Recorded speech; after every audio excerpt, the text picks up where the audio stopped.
नमस्कार, मैं राधेश्याम सरमन कोठारी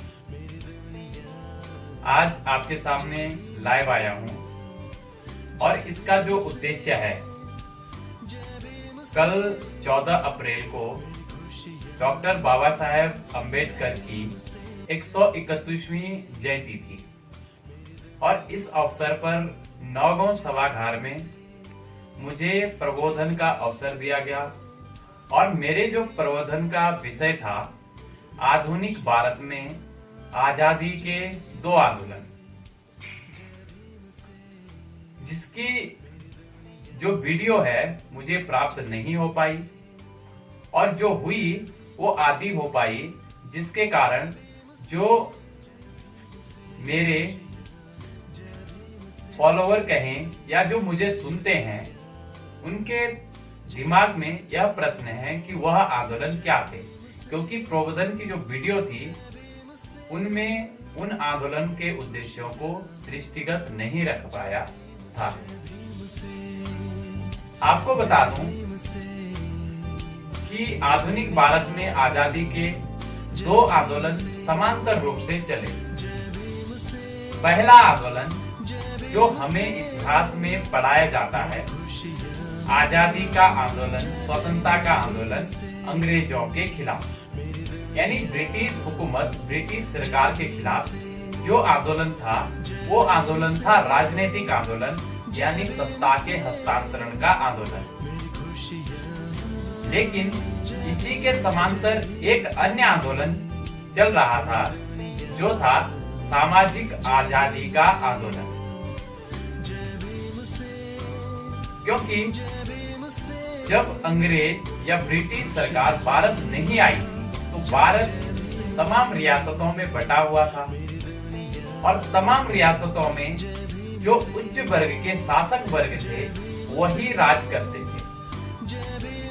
लेकिन पुरोहित और शासक वर्ग के निचले पायदान पर जो श्रमिक वर्ग, जो आज के अनुसूचित जाति वर्ग हैं, अनुसूचित जनजाति वर्ग हैं, यानी आदिवासी वर्ग हैं, और तमाम भूमिहीन मजदूर वर्ग जो थे वो इनके गुलाम थे, यानी ये शासक वर्ग इन पर शासन करते थे। लेकिन जब ब्रिटिश सरकार भारत आई तो ब्रिटिश सरकार ने भारत पर आधिपत्य किया, भारत की टेरिटरी को, भारत के क्षेत्र को अधिग्रहण किया, जीता और यहाँ पर अपना शासन किया और भारत के शासक वर्गों सहित शोषित वर्गों को भी अपना गुलाम बनाया। यहीं से भारत में दो प्रकार के आंदोलन शुरू होते हैं। राजनीतिक आंदोलन, जिसका नेतृत्व पहले कांग्रेस के द्वारा 1885 में कांग्रेस बनती है और उसके द्वारा राजनीतिक आंदोलन को चलाया जाता है और तमाम राजनीतिक नेता, राजनीतिक स्वतंत्रता सेनानी जिनको हम इतिहास में पढ़ते हैं उनको सभी लोग जानते हैं। लेकिन जो शासक जातियां हैं वो तो अंग्रेजों की गुलाम थी, लेकिन जो शासक जातियों की गुलाम थी यानी शोषित जातियां, वो तो गुलामों की गुलाम थी।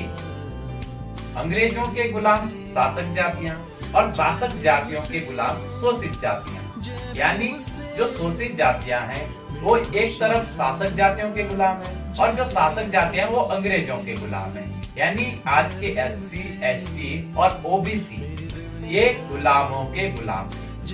और इनकी आजादी का जो आंदोलन चलाया, आधुनिक भारत की अगर मैं बात करूं तो सर्वप्रथम ज्योतिराव फुले जी, जिनका जन्म 11 अप्रैल 1827 को होता है और उन्होंने सत्य शोधक समाज की स्थापना करके इन तमाम वर्गों में, तमाम शोषित जातियों में जागरूकता का कार्यक्रम शुरू किया।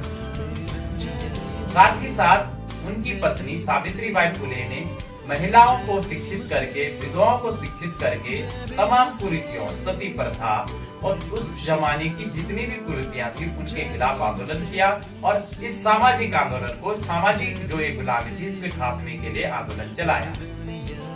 उसके बाद पश्चात आपके साहू जी महाराज, डॉक्टर बी.आर. अम्बेडकर और साउथ में रामास्वामी पेरियार जी, इनके नेतृत्व में सामाजिक आंदोलन चला।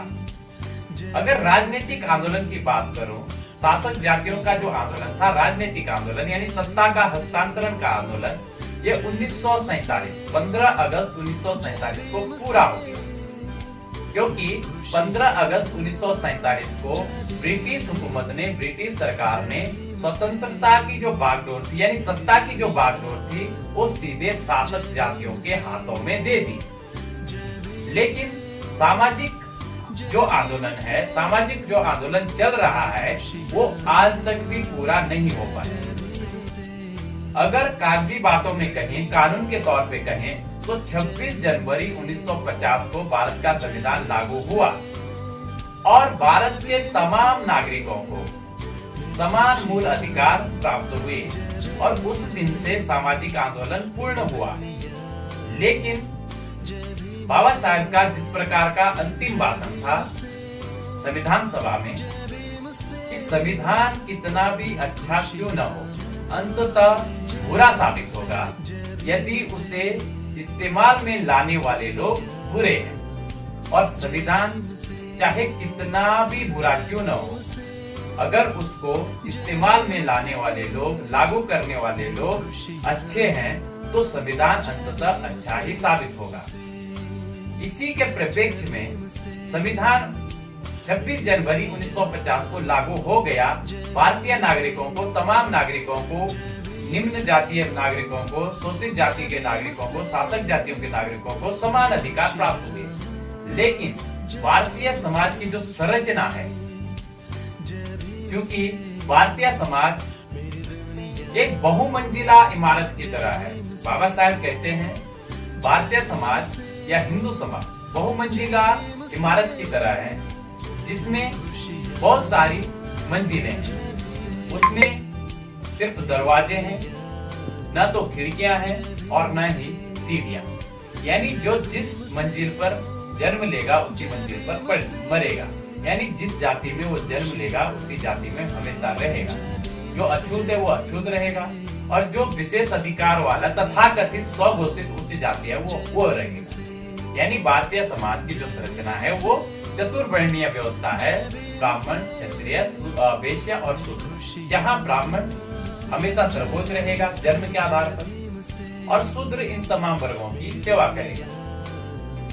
यह जो विधान है ये मनु नामक व्यक्ति ने, मनु नामक किसी ऋषि ने, इनके पूर्वजों ने रचा, जिसको मनुस्मृति कहते हैं। और उसमें ब्राह्मण को पढ़ाने का और पढ़ने का अधिकार है, क्षत्रिय को राज करने का अधिकार है, वैश्य को व्यापार करने का और शूद्र को इन तमाम वर्गों की सेवा करने का अधिकार है, न संपत्ति रखने का अधिकार। शूद्रों को संपत्ति रखने का अधिकार है। 1950 में संविधान लागू हुआ, सबको आजादी मिली, समानता मिली। लेकिन अगर आप आज भी आप भारत के ग्रामीण परिवेश में देखते हो, क्योंकि भारत एक ग्रामीण देश है या कहें भारत गांवों का एक देश है और भारत में कई राज्य बसते हैं। भारत राष्ट्र नहीं है, भारत एक संघ है। भारतीय संविधान का अनुच्छेद पहला कहता है, अनुच्छेद फर्स्ट कहता है, अनुच्छेद 1 कहता है कि India that is Bharat should be the union of state. यानी भारत क्या होगा? राज्यों का संघ होगा। भारत राष्ट्र नहीं है, क्योंकि भारत एक विविधताओं का देश है जिसमें तमाम वर्ग, तमाम जाति, तमाम धर्म और तमाम भाषा के लोग रहते हैं। और राष्ट्र के लिए जरूरी है एक समानता, राष्ट्र के लिए जरूरी है समान धर्म, समान संस्कृति और समान आचरण। भारत में बहुत सारे राज्य बसते हैं, गाँवों का देश है भारत। और ग्रामीण प्रदेश में अगर आप देखते हैं तो आज भी मनुस्मृति लागू है। आज भी जातीयता का, जातिवाद का और जाति का, छुआछूत का और उससे संबंधित भेदभाव का स्वेच्छा से आचरण किया जाता है और सर्व स्वीकार्यता से उसको मान्यता प्राप्त है। यानी भारतीय संविधान जो आपको आजादी देता है वो आपको ग्रामीण परिवेश में, भारत के ग्रामीण परिवेश में नहीं देखने को मिलेगा। कहने का जो मेरा तात्पर्य है वो यह है कि जो राजनीतिक आंदोलन है, भारत में जो दो समांतर आंदोलन चले, राजनीतिक आंदोलन और सामाजिक आंदोलन। जो राजनीतिक आंदोलन है वो 1947 15 अगस्त 1947 को सत्ता का हस्तांतरण ब्रिटिश सरकार से शासक जातियों के हाथों में आने से पूर्ण हो गया। लेकिन सामाजिक जो आंदोलन है वो आज भी पूर्ण रूप से पूरा नहीं हुआ। 1956 6 दिसंबर 1956 को बाबा साहब का परिनिर्वाण हुआ और तब से सामाजिक आंदोलन स्थिर पड़ा है, आगे नहीं बढ़ा। 1978 में मान्यवर काशीराम साहब, मान्यवर दीनाभाना साहब और मान्यवर डी.के. खापर्डे साहब के प्रयासों से वामसेन की स्थापना हुई और तब से इस आंदोलन को दोबारा से शुरू किया गया। बाबा साहब द्वारा छोड़ा गया जो आंदोलन है उसको वहीं से स्टार्ट किया गया और आज भी यह निरंतर गति से चल रहा है। भले ही कछुए की चाल से चल रहा है, लेकिन धीरे धीरे ये आगे बढ़ रहा है। लेकिन सामाजिक आंदोलन अभी पूर्ण नहीं हुआ है। आंदोलन अपने आप में एक विस्तृत अर्थ वाला शब्द है। आंदोलन एक दिन की हड़ताल नहीं है, आंदोलन एक दिन का अनशन नहीं है, स्ट्राइक नहीं है। आंदोलन एक बहुत दीर्घ वर्षीय या दीर्घकालिक, बहुत लंबे समय तक चलने वाली प्रक्रिया है, जिसमें पहले निर्माण होता है, आंदोलन का निर्माण होता है, जन जागृति होती है, लोगों को इकट्ठा किया जाता है, समझाया जाता है और जब आंदोलन निर्माण हो जाता है, जन आंदोलन बन जाता है, राष्ट्रीय आंदोलन बन जाता है, तब जाके वो अटैकिंग अवस्था में पहुंचता है। तो सामाजिक आंदोलन अभी निर्माण अवस्था में है, चल रहा है और ये पूर्ण तब होगा जब भारत में गैर बराबरवादी, असमानतावादी, मनुवादी और एक जाति के वर्चस्ववादी व्यवस्था समाप्त होकर समतामूलक, स्वतंत्रता, समता और बंधुत्ववादी समाज की स्थापना हो जाएगी। उसी के साथ सामाजिक आंदोलन हमारा पूर्ण हो जाएगा।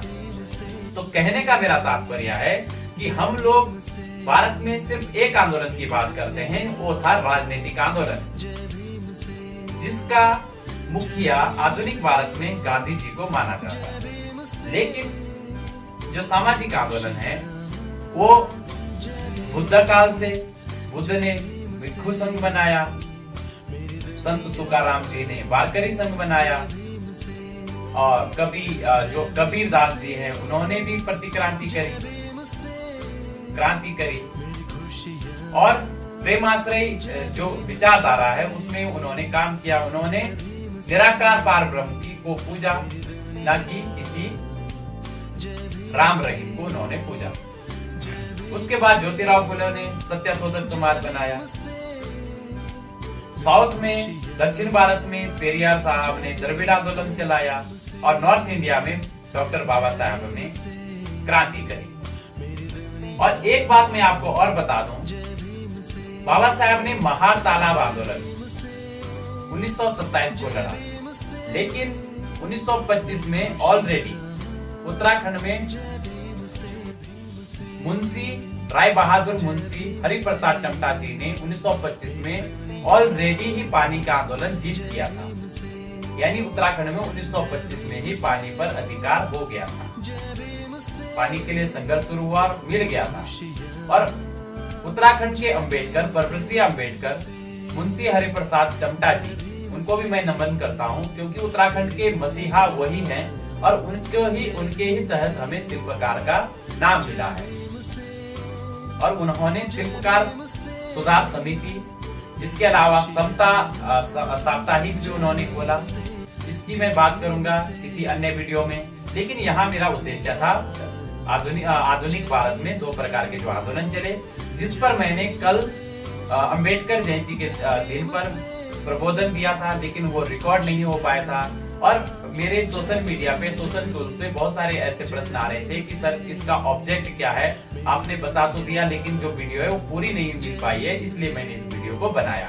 तो आप कृपया करके मेरे इस प्लेटफॉर्म को सामाजिक जागरूकता मंच को जरूर सब्सक्राइब करें, जिससे मेरी वीडियो आपको लगातार निरंतर रूप से मिलती रहे और जो कुछ इस प्रकार की जानकारियां हैं आप सबके समक्ष प्रस्तुत हो सके। साथ ही साथ बेल आइकन भी आप प्रेस करें और अपने सगे संबंधियों के साथ भी इसको शेयर करें ताकि मैक्सिमम लोग इस चीज को देख सकें। धन्यवाद। जय भीम, जय भारत। आपका राधे कोटा।